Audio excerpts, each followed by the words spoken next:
এই সেই সুড়ঙ্গ, এখান থেকেই আমাদের প্রিয় নবী সাল্লাল্লাহু আলাইহি ওয়াসাল্লাম গিয়েছিলেন।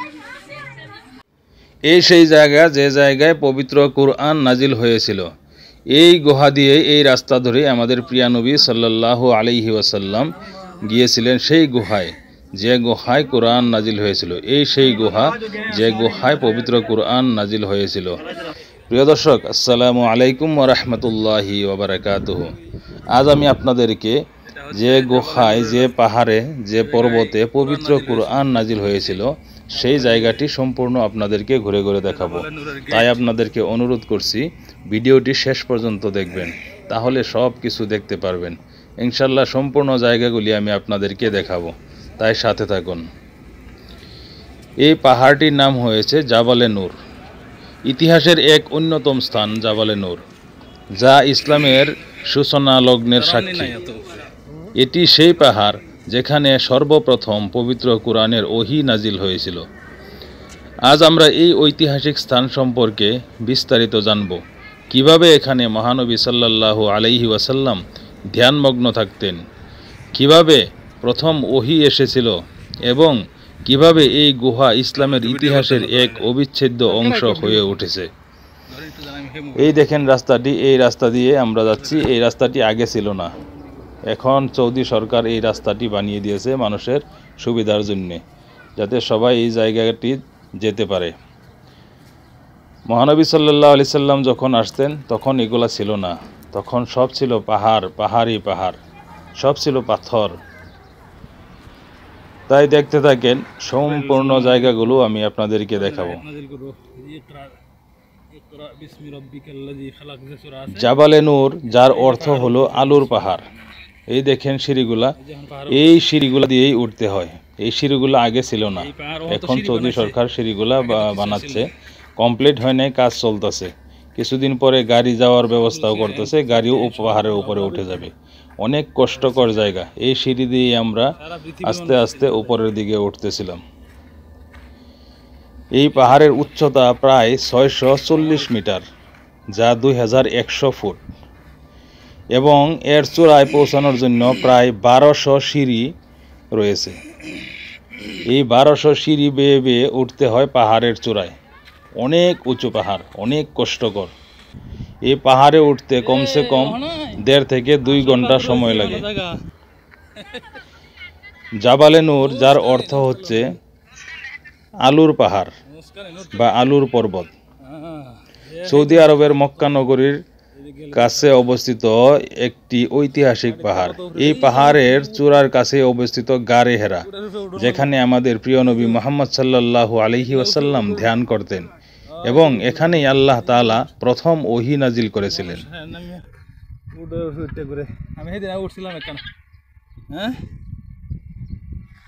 রাসূলুল্লাহ সাল্লাল্লাহু আলাইহি ওয়াসাল্লাম যখন যুবক ছিলেন তখন থেকেই তিনি মক্কার সমাজের অবক্ষয়ে বিমর্ষ ছিলেন। চারদিকে মূর্তি পূজা, অবিচার, অনৈতিকতা, দুর্নীতি ও অজ্ঞতার রাজত্ব ছিল। এ কারণেই তিনি মানুষের ভিড় থেকে দূরে নীরবে আল্লাহর সান্নিধ্য কামনায় গারে হেরা নামক গুহায় গিয়ে ধ্যান করতেন। গুহাটি ছোট্ট কিন্তু অত্যন্ত নিরিবিলি। এখানে বসে মহানবী সাল্লাল্লাহু আলাইহি ওয়াসাল্লাম গভীর চিন্তায় মগ্ন থাকতেন, আল্লাহর মহিমা স্মরণ করতেন এবং আত্মিক প্রশান্তি লাভের চেষ্টা করতেন। আমরা এই গুহাটির দিকে এগিয়ে যাচ্ছি, আপনারা সাথেই থাকুন। গুহাটি সম্পূর্ণ আপনাদেরকে দেখাবো। অনেক কষ্টকর জায়গাটি, অনেক কষ্টকর। যে একবার গিয়েছে সে বুঝতে পারছে কি যে কষ্ট। আর আমাদের প্রিয় নবী সাল্লাল্লাহু আলাইহি সাল্লাম এই জায়গায় প্রতিনিয়ত আসতেন। তিনি কিভাবে এসেছিলেন আপনারা যদি একবার যান তাহলে বুঝতে পারবেন কত কষ্ট তিনি আমাদের জন্য করে গিয়েছে। পৃথিবীর মানব জাতির জন্য কত কষ্ট তিনি করে গিয়েছে, কত ত্যাগ তিনি দিয়েছেন। রাসূলুল্লাহ সাল্লাল্লাহু আলাইহি সাল্লাম যখন দীর্ঘ সময় গুহায় ধ্যান করতেন তখন তিনার স্ত্রী হযরত খাদিজা রাদিয়াল্লাহু আনহা তিনার জন্য খাবার ও পানি নিয়ে আসতেন। তিনি নবীর ধ্যানের প্রতি অত্যন্ত শ্রদ্ধাশীল ছিলেন এবং তার প্রয়োজনীয় সব কিছু নিজ হাতে প্রস্তুত করতেন। এই ভালোবাসা ও সেবার কারণেই হযরত খাদিজা রাদিয়াল্লাহু আনহা ইসলামের ইতিহাসে এক অনন্য স্থান অর্জন করেছে। আমাদের প্রিয় নবী সাল্লাল্লাহু আলাইহি সাল্লামের স্ত্রী হযরত খাদিজা রাদিয়াল্লাহু আনহা কত কষ্ট করে এই পাহাড়ে উঠেছেন। আপনারা যদি একবার এই পাহাড়ে ওঠেন তাহলে বুঝতে পারবেন। আমরা একবার উঠে বুঝে গেছি এত কষ্ট, কিন্তু একজন মহিলা হয়ে কত কষ্ট তিনি করেছেন। আর তিনাদের কষ্টের বিনিময়ে আজ পৃথিবীতে ইসলাম জিন্দা হয়ে আছে। একদিন মহানবী সাল্লাল্লাহু আলাইহি সাল্লাম যখন গুহায় ধ্যান করছিলেন, তখন আল্লাহ তাআলা তার কাছে ফেরেশতা জিবরাইল আলাইহিস সালামকে পাঠান। জিবরাইল আলাইহিস সালাম বলেন, ইকরা, যার অর্থ হচ্ছে পড়ো। মহানবী সাল্লাল্লাহু আলাইহি সাল্লাম উত্তর দিলেন, আমি পড়তে জানি না। তখন জিবরাইল আলাইহিস সালাম তাকে শক্ত করে জড়িয়ে ধরে বললেন, আগে এরম আছিল পাহাড়, আগে সব এরম পাহাড় আছিল, ওন কাটতে কাটতে রাস্তা বানাই দিছে মানুষরা যাবার লাগে। এইটা ভাই আগে উঠছে।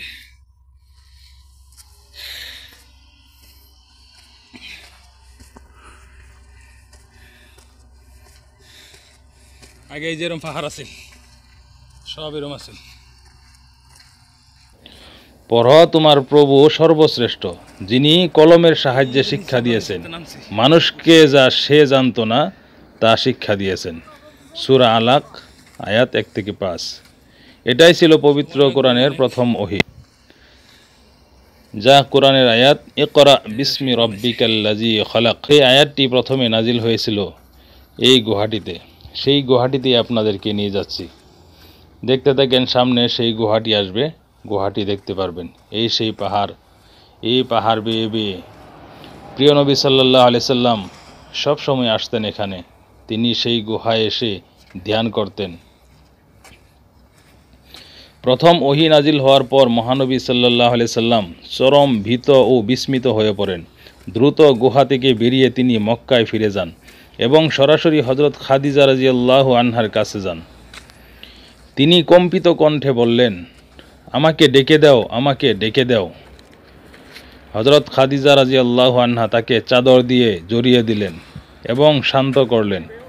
এরপর মহানবী সাল্লাল্লাহু আলাইহি ওয়াসাল্লাম সমস্ত ঘটনা বর্ণনা করলেন। হযরত খাদিজা রাদিয়াল্লাহু আনহা তাকে সাহস দিলেন এবং বললেন, আল্লাহ কখনো আপনাকে লাঞ্ছিত করবেন না।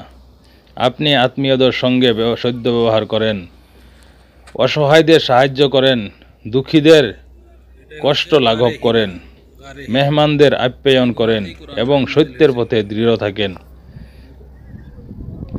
এরপর তিনি মহানবী সাল্লাল্লাহু আলাইহি সাল্লামকে তার চাচাতো ভাই ওয়ারাকা ইবনে নওফলের কাছে নিয়ে গেলেন। ওয়ারাকা একজন খ্রিস্টান পণ্ডিত ছিলেন এবং পূর্ববর্তী আসমানি কিতাব সম্পর্কে তিনি জানতেন।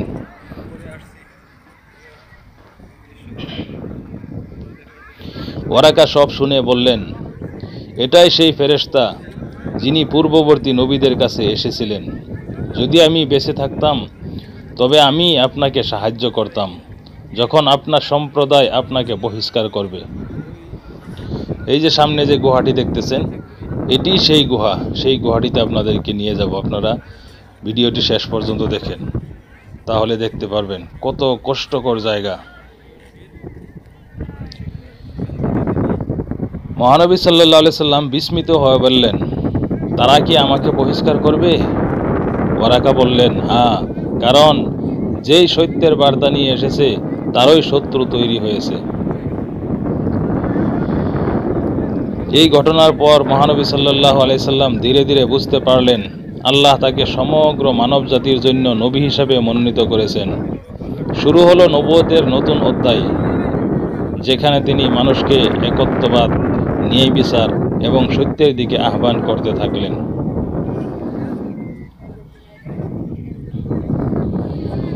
জাবালে নূর এবং গাড়ি হেরা শুধু পাহাড় বা গুহা নয়, এটি ইসলামের ইতিহাসের এক গুরুত্বপূর্ণ সাক্ষ্য। এখানেই আল্লাহর বাণী প্রথমবারের মতো পৃথিবীতে নাজিল হয়েছিল এবং এখান থেকেই ইসলামের যাত্রা শুরু হয়েছিল। আজও লাখো মানুষ এই পবিত্র স্থান পরিদর্শন করেন মহানবী সাল্লাল্লাহু আলাইহি ওয়াসাল্লামের স্মৃতিচিহ্ন খুঁজে পান এবং তার মহান জীবনের শিক্ষা গ্রহণ করেন।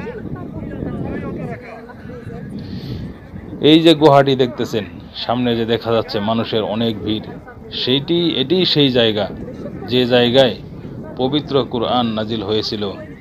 আমি পাহাড়ের উপর থেকে এই দৃশ্যটি ধারণ করছি। এই উপর থেকে আবার নিচের দিকে যেতে হবে। এখানে অল্প আমরা রেস্ট নিয়েছি, কেননা অনেক উপরে, একদম পাহাড়ের উপরের চূড়ায় আমরা উঠে এসেছি অনেক কষ্ট করে। তাই অল্প রেস্ট নিয়েছি যাতে গুহাটির ভিতরে যাওয়া যায়। অনেক ভিড়। এই পাহাড়ের উচ্চতা 640 মিটার, যা 2100 ফুট, মাটি থেকে 2100 ফুট উঁচায়। এবং এই উচ্চতায় উঠতে 1200 সিঁড়ি বেয়ে উঠতে হচ্ছে। এই দেখেন আমরা আস্তে আস্তে সেই গুহার কাছাকাছি যাচ্ছি। গুহার ভিতরে যাওয়ার দৃশ্যটা যদি দেখেন, আপনি অনুভব করতে পারবেন কত কষ্ট করে আমাদের প্রিয় নবী সাল্লাল্লাহু আলাইহি সাল্লাম সেই জায়গায় গিয়েছিলেন। কত কষ্টকর জায়গাগুলো, যে গুহাটিতে যে পাথরের ফাঁকা দিয়ে যাওয়া অনেক কষ্টকর। আমি সেই পাথরের ফাঁকা দিয়ে গিয়েছি, অনেক কষ্ট। একজন মানুষ যাওয়া অনেক কষ্টকর। আপনারা দেখেন কিভাবে যেতে হয় আর তিনি কিভাবে গিয়েছিলেন। আমাদের প্রিয় নবী সাল্লাল্লাহু আলাইহি সাল্লামের স্ত্রী হযরত খাদিজা রাদিয়াল্লাহু আনহা, তিনি কত কষ্ট করে তিনার জন্য খানা নিয়ে আসতেন, পানি নিয়ে আসতেন এই পাহাড়ের চূড়ায়, যে পাহাড়টি 2100 ফুট উঁচা। এখন সৌদি সরকারে হয়তো রাস্তা বানিয়ে দিয়েছে, সুবিধা করে দিয়েছে, কিন্তু আগে তো কিছুই ছিল না, সব পাথরেই পাথর।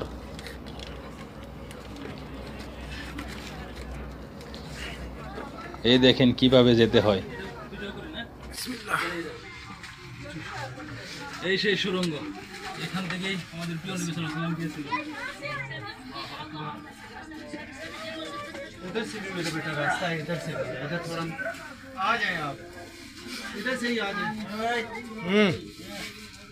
क्या है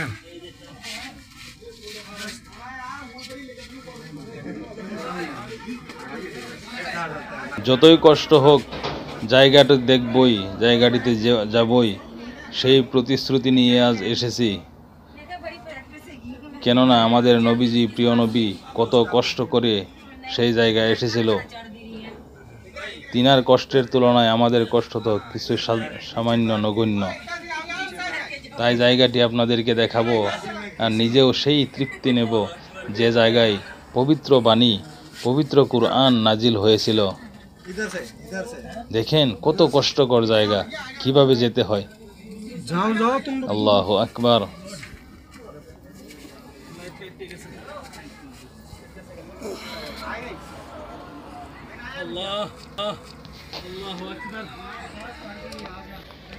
এই দেখেন এই পাথরের ফাঁকা দিয়ে আসতে হয়। এই সামনে আসল গুহাটি, যে জায়গায় পবিত্র কোরআন নাজিল হয়েছিল, সেই গুহাটি এই সামনে আছে। সেখানে অনেক ভিড়, অনেক ভিড়। এই ভিড়ের মধ্যেই অনেক সময় অপেক্ষা করার পর সেই জায়গায় ইনশাআল্লাহ গিয়েছি। আল্লাহ পাক আমাদেরকে নিয়ে গিয়েছেন। সেই জায়গায় সেজদা করে অল্প দোয়া করার সুবিধা পেয়েছিলাম। এই দেখেন কত ভিড়, পৃথিবীর বিভিন্ন দেশ থেকে লোকেরা এসেছে।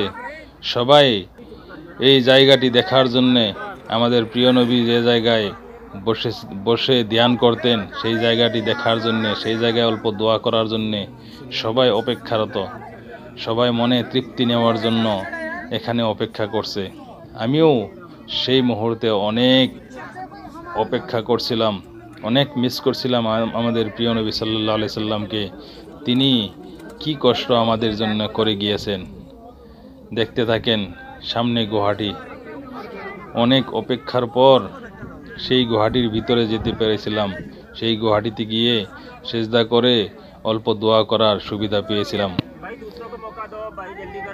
এই দেখেন মানুষ, পৃথিবীর বিভিন্ন দেশের মানুষ এখানে জমা হয়েছে। অনেক বৃদ্ধ বৃদ্ধ মহিলারাও এখানে চলে এসেছে সেই গুহাটিতে, যে জায়গায় পবিত্র কুরআন, পবিত্র বাণী নাজিল হয়েছিল।